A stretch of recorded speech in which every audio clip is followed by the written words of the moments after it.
U I designing അറിയാം അല്ലേ? പക്ഷേ യു എക്സ് അത്ര പിടിയില്ല. ആദ്യം യു ഐ ആണോ ചെയ്യേണ്ടത് അതോ യു എക്സ് ആണോ? യു എക്സ് ആണെങ്കിൽ എവിടെ നിന്ന് തുടങ്ങണം? ഒരുപാട് പേർ ഇങ്ങനെ എനിക്ക് മെസ്സേജ് അയക്കാറുണ്ട്. യു എക്സ് ആണോ ആദ്യം ചെയ്യേണ്ടത്? യു എക്സ് ആണെങ്കിൽ എങ്ങനെ സ്റ്റാർട്ട് ചെയ്യണം? ഒരു ആപ്പ് ഡിസൈൻ ചെയ്യേണ്ട പ്രോസസ്സ് എങ്ങനെയാണ്? യു എക്സിന് എന്ത് സോഫ്റ്റ്വെയറാണ് ഉപയോഗിക്കേണ്ടത്? എന്നാൽ പിന്നെ നിങ്ങളുടെയൊക്കെ ഈ ചോദ്യങ്ങൾക്ക് ഉത്തരമായിട്ട് ഒരു വീഡിയോ അങ്ങ് ചെയ്യാം. ഒരു വീഡിയോ അല്ല, കുറച്ചധികം വീഡിയോ.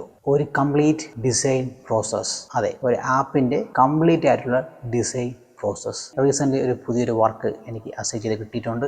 ഒരു complete U X U I ഡിസൈനാണ്. അപ്പോൾ സ്റ്റാക്ക് ഹോൾഡറിൻ്റെയും ക്ലയൻറ്റിൻ്റെയും സമ്മതത്തോടുകൂടി മാത്രമാണ് ഞാൻ ഈ കംപ്ലീറ്റ് ഡിസൈൻ പ്രോസസ്സ് നിങ്ങളുടെ മുമ്പിൽ വീഡിയോ ആയിട്ട് ഡോക്യുമെൻ്റ് ചെയ്യാമെന്ന് വിചാരിക്കുന്നു. അപ്പോൾ ഫസ്റ്റ് നമുക്കൊരു വർക്ക് അസൈൻ ചെയ്യുമ്പോൾ അല്ലെങ്കിൽ നമുക്കൊരു ഫ്രീലാൻസ് വർക്ക് നമുക്ക് കിട്ടുമ്പോൾ ആദ്യം അവർ ചെയ്യുന്നത് നമുക്കൊരു മെയിൽ അയക്കും. ഒരു കംപ്ലീറ്റ് ആയിട്ടുള്ള പ്രൊഫഷണൽ മെയിൽ. ആ മെയിലിൽ നമ്മുടെ scope of work, project overview എല്ലാം കാണും. അപ്പോൾ ആ മെയിൽ നമുക്ക് ചെക്ക് ചെയ്ത് നോക്കാം ഫസ്റ്റ്. ഓക്കെ,